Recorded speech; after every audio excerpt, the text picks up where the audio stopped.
नमस्कार दोस्तों, स्वागत है आपका कॉमर्स एग्जाम गोल में। हम डेली एमसीक्यू बेस पे बात करते हैं जो आपके कॉमर्स के एग्जाम होंगे। अकाउंटेंट हो गया, चाहे ऑडिटर हो गया, आपका UGC NET commerce and management and statistical assistant हो गया। ये सारे एग्जाम जो होते हैं उसकी प्रिपरेशन हम करते हैं। एमसीक्यू बेस आपके क्वेश्चन रहते हैं और इन क्वेश्चन में हम ब्रीफ डिस्कशन भी करते हैं साथ साथ में। तो अगर आपने हमारे इस चैनल कॉमर्स एग्जाम गोल को सब्सक्राइब नहीं किया है तो प्लीज़ सब्सक्राइब कर लें ताकि आपको आने वाली नोटिफिकेशन मिलती रहे। और हमने इस चैनल पर एक नई सीरीज को स्टार्ट किया है जो आपकी अकाउंटिंग के ऊपर है। तो आपका जो पहला हमारा टॉपिक होगा इसमें होगा अकाउंटिंग के एमसीक्यू होंगे, जिसमें आप history and concept of accounting के ऊपर बात करेंगे।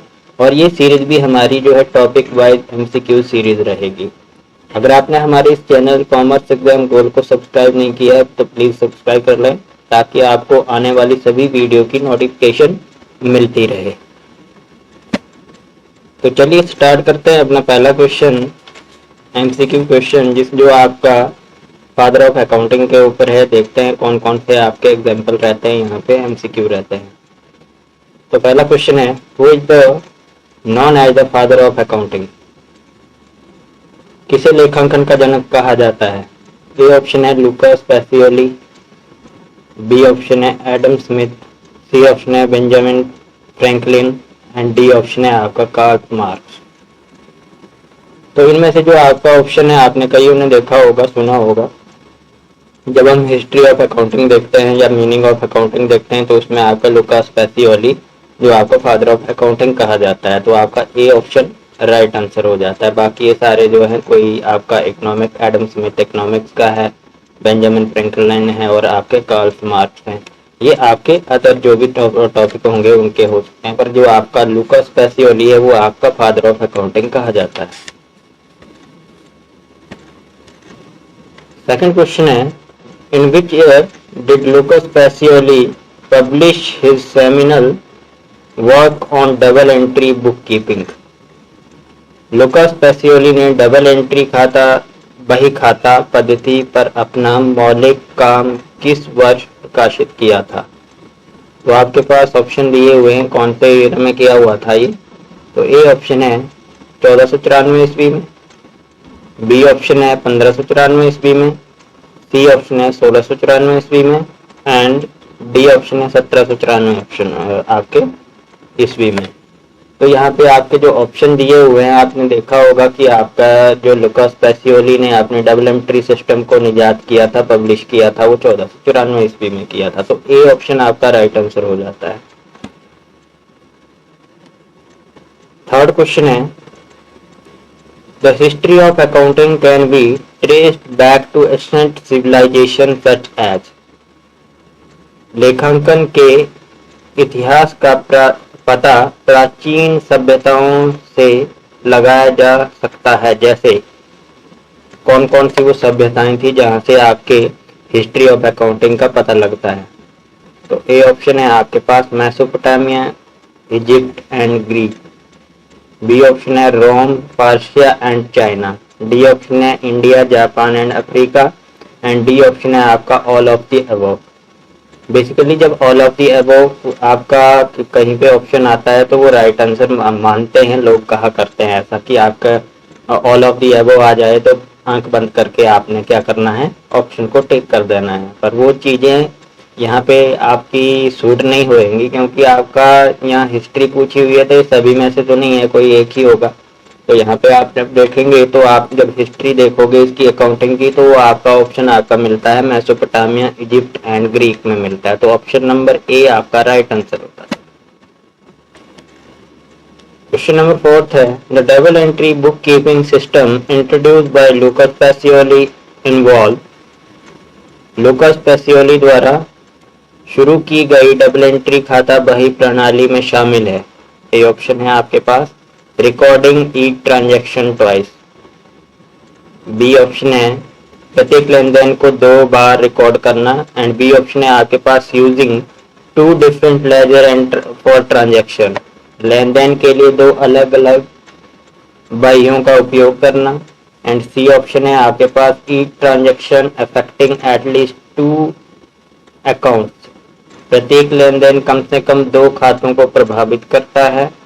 एंड डी ऑप्शन है आपके पास separating financial and non financial transaction. तो ये आपके पास ऑप्शन दिए हुए हैं कि जो आपका double entry book keeping system है जो लुकास पैसियोली ने इंट्रोड्यूस किया था वो इन्वॉल्व होता है किसमें, क्या जो आपका पहला ऑप्शन है रिकॉर्डिंग ईच ट्रांजैक्शन, वो तो होता है, ये डबल एंट्री की बात इसमें नहीं आती है।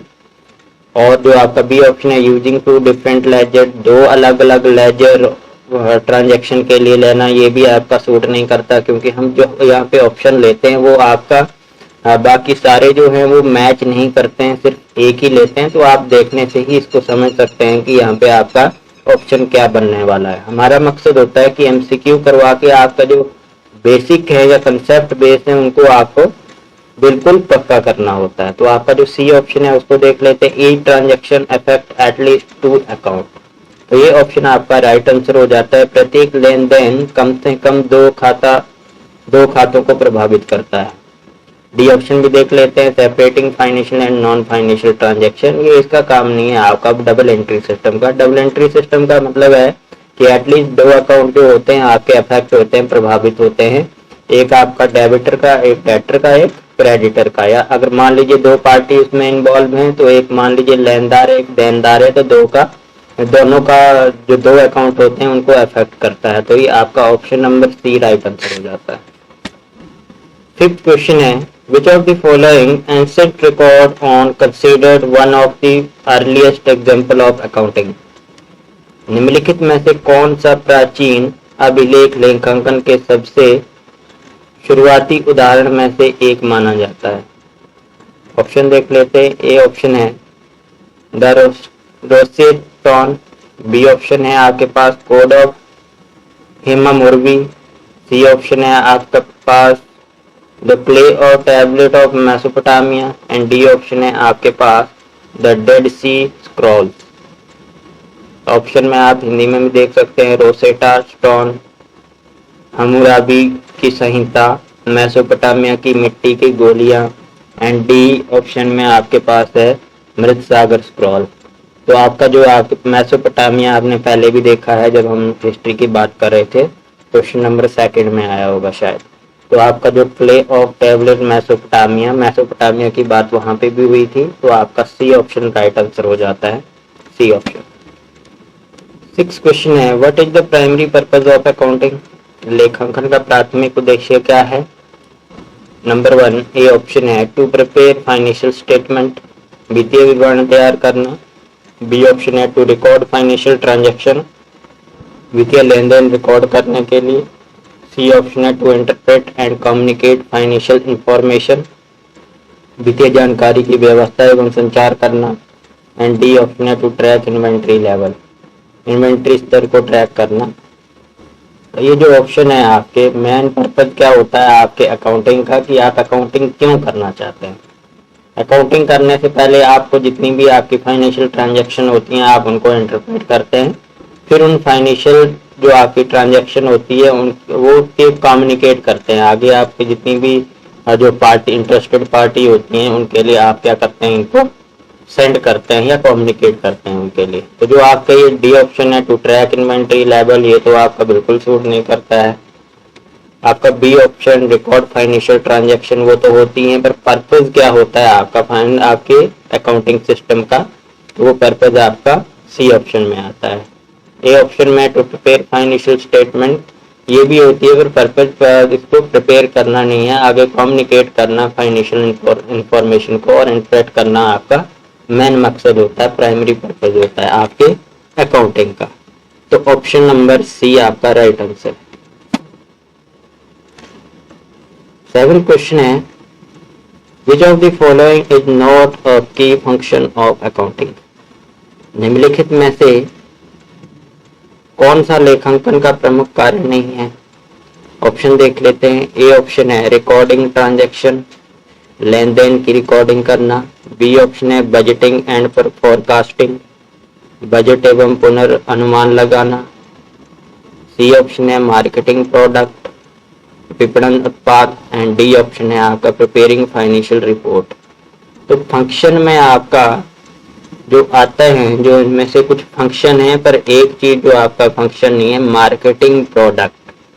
मार्केटिंग प्रोडक्ट आपका फंक्शन नहीं होता है अकाउंटिंग का, बाकी ये सारे फंक्शन हैं, जैसे रिकॉर्डिंग ट्रांजैक्शन करना, बजटिंग एंड फोरकास्टिंग करना, प्रिपेयरिंग करना, फाइनेंशियल रिपोर्ट को प्रिपेयर करना। तो ये आपके सारे क्या हैं, फंक्शन ऑफ अकाउंटिंग है, पर आपका जो मार्केटिंग प्रोडक्ट है ये आपका फंक्शन नहीं बनता है इस क्वेश्चन के अकॉर्डिंग। तो सी ऑप्शन आपका राइट आंसर हो जाता है। एक बार फिर से आपको याद दिलाना चाहूंगा कि हमारे जो चैनल है कॉमर्स एग्जाम गोल्ड, यहाँ पे हमने कॉमर्स के रिलेटेड जितने भी एग्जाम है, accountant, auditor, UGC NET, commerce and management, statistical assistant, इन सभी के लिए एमसीक्यू बेस्ड जो आपके क्वेश्चन होते हैं उनको डिस्कस करते हैं हम यहाँ पे। और वो जो आपके एमसीक्यू बेस्ड क्वेश्चन होते हैं वो टॉपिक वाइज रहते हैं, जैसे पहले मीनिंग हो गया, उसके फंक्शन हो गए, या और भी रिलेटेड कोई फैक्ट हो गया, इंफॉर्मेशन हो गई किसी भी टॉपिक का, तो उसके ऊपर हम क्या करते हैं, यहाँ पे आपके जितने भी टॉपिक होते हैं उनके एमसीक्यू डिस्कस करते हैं। तो यहाँ पे हमारा जो आजकल टॉपिक चला हुआ है, ये टॉपिक आपका अकाउंटिंग के ऊपर चला हुआ है। इसके अकाउंटिंग के एमसीक्यू क्वेश्चन हम डिस्कस कर रहे हैं। तो history and concept of accounting के हम क्वेश्चन कर रहे हैं, जिसमें से हमने 7-8 क्वेश्चन डिस्कस कर लिए हैं। आगे हमने 15 क्वेश्चन तक जाना है। अगर आपने हमारे कॉमर्स एग्जाम गोल्ड चैनल को सब्सक्राइब नहीं किया है तो प्लीज सब्सक्राइब करें और ये बेल आइकन दबाना मत भूलें, ताकि आपको आने वाली वीडियोस की नोटिफिकेशन मिलती रहे। चलिए तो आगे बढ़ते हैं। विच ऑफ द फॉलोइंग, ये हमने डिस्कस कर लिया, तो विपणन उत्पाद आपका डिस्कस हो गया है। नेक्स्ट क्वेश्चन देखते हैं। Accounting is often referred to as the language of business because, लेखांकन को अक्सर व्यवसाय की भाषा कहा जाता है क्योंकि। कौन कौन से ऑप्शन सूट करते हैं? ए ऑप्शन है आपके पास, it is used to communicate financial information. B option है to involve complex terminology. C option है it is taught in business school. And D option है it is essential for our business. तो आपका जो यहाँ पे लैंग्वेज ऑफ बिजनेसेस जब हम बात करते हैं या बिजनेस की बात करते हैं, तो आपका यहाँ पे मेन रोल रहता है, आपके जो भी अकाउंटिंग सिस्टम होता है उसका रहता है। तो इसमें जो आपका ऑप्शन नंबर ए है, it is used to communicate financial information, ये राइट आंसर हो जाता है। बी ऑप्शन आप देख लेते हैं, जो टर्मिनोलॉजी होती है वो कॉम्प्लेक्स होती है, तो ये तो लैंग्वेज ऑफ बिजनेस का पार्ट नहीं बनता है। It is taught to business school, ये बिजनेस स्कूल में पढ़ाया जाता है, लिखाया जाता है, तो ये भी आपका आंसर ऑप्शन नहीं बनता है। डी ऑप्शन है, जैसे यहाँ पे it is essential to all businesses, essential तो है पर लैंग्वेज ऑफ बिजनेसेस क्या है ये आपकी it is used to communicate financial information. Financial information जो होती है उसको कम्युनिकेट करने के व्यू से ही हम इसको क्या कहते हैं, लैंग्वेज ऑफ बिजनेस कहते हैं। नेक्स्ट क्वेश्चन है, which of the following best defined accounting. निम्नलिखित में से कौन लेखांकन को सर्वोत्तम रूप से परिभाषित करता है? तो यहाँ पे देख लीजिए, बात आ गई आपके मीनिंग की। तो इसमें से मीनिंग क्या सूट करता है देख लेते हैं। ऑप्शन नंबर ए है the systematic process of identifying, measuring, recording and communicating financial information. Option देकर के आप समझ गए हो कि आपके जो ऑप्शन नंबर ए है वो राइट आंसर हो जाता है, पर फिर भी हम आगे जो आपके ऑप्शन हैं उनको भी डिस्कस कर लेते हैं क्या क्या है इनके। बी ऑप्शन है the practice of managing a finance company's operation। practice of managing a finance company operation, तो ये भी आपका राइट आंसर नहीं बनता है। सी ऑप्शन देख लेते हैं, method of marketing product and service, ये भी आपका सूट नहीं करता है, ये मार्केटिंग का है। Process of managing human resource, HRM का है ये, तो आपका ए ऑप्शन राइट आंसर हो जाता है, ऑप्शन नंबर ए। 10th क्वेश्चन है The primary user of financial accounting information। वित्तीय लेखांकन जानकारी के प्राथमिक उपयोगकर्ता हैं। कौन इसका प्राथमिक उपयोग करता है, किसके लिए आपकी फाइनेंशियल अकाउंटिंग इंफॉर्मेशन की जाती है या फाइनेंशियल अकाउंटिंग की जाती है? तो ऑप्शन डिस्कस कर लेते हैं।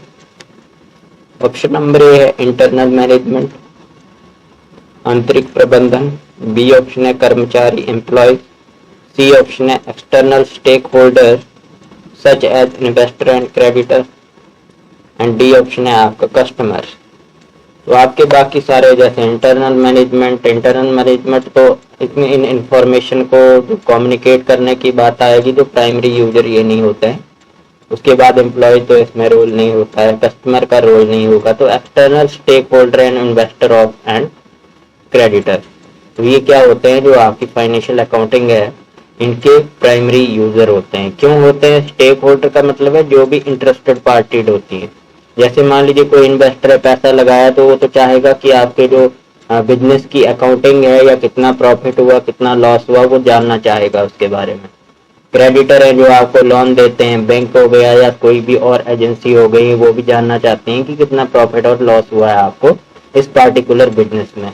या आपके इन्वेस्टर हैं जिन्होंने पैसा लगाया आपके बिजनेस में, तो वो भी जानना चाहते हैं कि आपके बिजनेस में क्या चल रहा है। तो ये आपके जो एक्सटर्नल स्टेक होल्डर होते हैं, जो भी, चाहे वो इन्वेस्टर है, क्रेडिटर है, ऑनर है, चाहे आपके कोई भी सर्विस प्रोवाइडर हैं, जिनको ये जानना जरूरी होता है कि आपके बिजनेस में क्या चल रहा है, क्योंकि उनका भी वहां पे किसी का पैसा लगा होता है, कोई सप्लाई दे रहा होता है। तो ये आपका option number C right answer हो जाता है। 11th क्वेश्चन डिस्कस कर लेते हैं। Which of the following statement about accounting is true? लेखांकन के बारे में निम्नलिखित में से कौन सा कथन सत्य है? तो ए ऑप्शन आपके पास है, accounting only involve recording financial transaction. लेखांकन में केवल वित्तीय लेन देन को रिकॉर्ड करना शामिल है। अगर यहाँ पे ओनली नहीं होता तो ये भी राइट आंसर बन सकता था। तो यहाँ पे ओनली लिखा हुआ कि रिकॉर्ड करना ही है, आगे उसको कम्युनिकेट करना उसका कोई मकसद नहीं है, रिकॉर्ड करना ओनली। तो ऑप्शन नंबर ए आपने डिस्कस कर लिया, लेखांकन में केवल वित्तीय लेन देन के रिकॉर्ड को करना ही शामिल होता है। बी ऑप्शन देख लेते हैं, accounting information is use only by external stake holder. अब यहाँ फिर से ओनली आ गया आपके कि आपके जो एक्सटर्नल स्टेक होल्डर होते हैं कंपनी के आउटसाइड दी ऑर्गेनाइजेशन जो भी होते हैं, जैसे बैंक हो गया, आपके क्रेडिटर हो गए, तो वो आपको क्या होते हैं, ओनली वही इसके इंफॉर्मेशन को क्या करते हैं, लेते हैं। तो ये भी आपका ओनली वाला ऑप्शन नहीं होगा। सी ऑप्शन डिस्कस कर लेते हैं, accounting provide information that is essential for decision making. लेखांकन वह जानकारी प्रदान करता है जो निर्णय लेने के लिए आवश्यक होती है। और लास्ट में डिस्कस कर लेते हैं, accounting is not necessary for small businesses. Necessary क्यों नहीं होता है? सभी के लिए नेसेसरी होता है कि उन्हें अपनी अकाउंटिंग करनी पड़ेगी। लाभ हानि सभी ने देखना है, प्रॉफिट लॉस को सभी ने देखना है, आगे उन्होंने लोन सभी ने लेना है, लोन या आगे अपने बिजनेस को एक्सपेंड सभी ने करना है। तो ये चीजें जो हैं कंपलसरी हैं, करना पड़ता है इसको, तभी आपको प्रॉफिट एंड लॉस के बारे में पता लगता है। तो जो आपके ऊपर वाले दो ऑप्शन मैंने ओनली वाले पहले एलिमिनेट करवा दिए, तो लास्ट वाला ऑप्शन आपका एलिमिनेट हो गया। तो सी ऑप्शन आपका राइट आंसर हो जाता है, accounting provide information that is essential for decision making. कि अगर किसी भी तरह का डिसीजन लेना है मैनेजमेंट ने, आपके ओनर ने, तो उसके लिए आपके पास ये अकाउंटिंग इंफॉर्मेशन होनी चाहिए ताकि आप डिसीजन ले सकें। प्रॉफिट कम हुआ है तो उसके बारे में आगे क्या करना है, तब आगे तभी वो डिसीजन ले पाएंगे। तो जो ऑप्शन नंबर सी है वो राइट आंसर हो जाता है। 12th क्वेश्चन है, financial accounting primarily focus on. वित्तीय लेखांकन मुख्य रूप से निम्नलिखित पर केंद्रित है। ये ऑप्शन देख लेते हैं, preparing report for internal use, आंतरिक उपयोग के लिए रिपोर्ट तैयार करना। बी ऑप्शन है, मैनेजिंग डेली बिजनेस ऑपरेशन, दैनिक व्यवसाय संचालन का प्रबंध करना। सी ऑप्शन है, preparing financial statement for external user, बाहरी उपयोगकर्ता के लिए वित्तीय विवरण तैयार करना। एंड डी ऑप्शन है आपके पास, कंट्रोलिंग इन्वेंट्री को नियंत्रित करना। तो ऑप्शन नंबर जो आपका सी है वो राइट आंसर हो जाता है, preparing financial statement for external user. ये यहाँ पे इस क्वेश्चन के अकॉर्डिंग ज्यादा सूट करता है। Preparing report for internal use के लिए ही नहीं बनाते हम अपनी financial accounting. Managing daily business ये इसका काम नहीं होता है। कंट्रोलिंग इन्वेंट्री आपको इसको भी एलिमिनेट करना पड़ेगा, कंट्रोल करना इन्वेंट्री को, ये इसका काम में नहीं आता। तो आपका जो सी आंसर है वो सी ऑप्शन है वो राइट आंसर हो जाता है, preparing financial statement for external user. 13th question है, what is the role of managerial accounting? प्रबंधकीय लेखांकन की क्या भूमिका है? ए ऑप्शन देख लेते हैं, to prepare financial statement for external user. B option है, to provide financial information to manager for decision making, निर्णय लेने के लिए प्रबंधकों को वित्तीय जानकारी प्रदान करना। सी ऑप्शन है, to ensure compliance with tax law, कर कानून को अनुपालन सुनिश्चित करना। एंड डी ऑप्शन है, टू ऑडिट फाइनेंशियल स्टेटमेंट, वित्तीय विवरणों का ऑडिट करना। तो आपको पहले आपने देखा होगा कि एक ऑप्शन में आपका to prepare financial statement for external user भी शायद सही हुआ होगा। और जो आपका मैनेजरियल अकाउंटिंग होता है उसका मेन मकसद क्या होता है, to provide financial information to manager for decision making. ये आपका मेन रोल होता है जो आपके मैनेजरियल अकाउंटिंग का होता है। तो आपका बी ऑप्शन राइट आंसर हो जाता है। 14 क्वेश्चन है, विच of the following best describe the accounting equation. अब यहाँ पे आपका जो अकाउंटिंग इक्वेशन है उसके बारे में बताया गया और बहुत इजी है कि आपको अकाउंटिंग इक्वेशन जो होती है वो किस तरह से बनती है। तो आपके पास ऑप्शन नंबर ए दिया हुआ है, asset is equal to liability plus equity. A option है ये। बी ऑप्शन देख लेते हैं, revenue is equal to expense plus profit. C option है, asset is equal to revenue minus expense. And D option है, liability is equal to asset plus equity. तो आपके जो एसेट्स जो लायबिलिटी साइड होती है वो इक्विटी भी होती है, उसमें इन्वॉल्व होती है लायबिलिटी साइड, क्योंकि आपका जो एक कंसेप्ट होता है कि आपका जो ऑनर सेपरेट होता है बिजनेस से, दोनों को एक सेपरेट एंटिटी कंसेप्ट की आपने बात सुनी होगी। तो इस आगे हम डिस्कस करेंगे उन क्वेश्चन को भी कि आपके जो कंसेप्ट और कन्वेंशन होती है उनके एमसीक्यू क्या बन सकते हैं। तो यहाँ पे मैं पहले आपको बता देता हूँ कि जो आपका एसेट्स होती हैं, assets is equal to liability plus equity, ये राइट आंसर हो जाता है ऑप्शन नंबर ए। क्योंकि आपकी जितनी भी एसेट्स होती हैं वो एसेट्स आपकी कहाँ से बनी होती हैं, या तो आपने लायबिलिटी ली होगी, कहीं से लोन लिया होगा, या तो ऑनर की इक्विटी होगी। और उसके बाद उसमें ऑनर की इक्विटी के ऊपर आपके जो जितने भी प्रॉफिट वगैरह होते हैं वो ऐड होते जाते हैं। तो ये आपका जो assets and liability, assets is equal to liability plus equity है, ये ऑप्शन आपका राइट आंसर हो जाता है ऑप्शन नंबर ए। 15th क्वेश्चन है, विच of the following is type of financial statement. निम्नलिखित में से कौन सा वित्तीय विवरण का एक प्रकार है। ए ऑप्शन देख लेते हैं, बैलेंस शीट। बी ऑप्शन देख लेते हैं, मार्केटिंग प्लान। सी ऑप्शन है आपका एचआर रिपोर्ट। डी ऑप्शन है इन्वेंट्री लिस्ट। ये सारे एलिमिनेट कर दीजिए। मार्केटिंग आपकी जो फाइनेंशियल स्टेटमेंट होती है, मार्केटिंग प्लान भी नहीं होता, एचआर रिपोर्ट भी नहीं होती है, इन्वेंट्री लिस्ट भी नहीं होती है। बहुत इजी ऑप्शन आपके पास रखे होते हैं ताकि आपको आपके कंसेप्ट क्लियर हो जाए। फाइनेंशियल स्टेटमेंट आपकी फाइनेंशियल जो आपकी बैलेंस शीट होती है उसको कहा जाता है।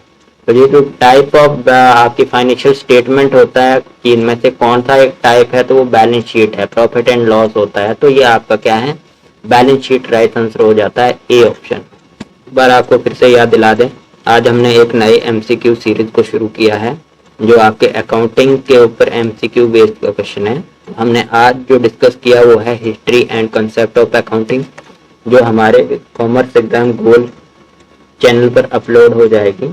तो ये जो आपका कॉमर्स एग्जाम गोल है इसको सब्सक्राइब करना या बेल आइकन दबाना मत भूलें ताकि आपको आने वाली वीडियो की नोटिफिकेशन मिलती रहे। ध्यान रखिए, हम यहाँ पे आपके जो भी टॉपिक वाइज एमसीक्यूज होते हैं उनको डिस्कस करने जा रहे हैं। एक हमने सीरीज ऑलरेडी स्टार्ट करके रखी हुई है जो आपकी ऑडिटिंग के ऊपर है। तो ये हमारा एक आज पहली वीडियो है, तो इसको आप सब्सक्राइब एवं लाइक शेयर जरूर करें ताकि आपको आने वाली वीडियो की नोटिफिकेशन मिलती रहे। धन्यवाद।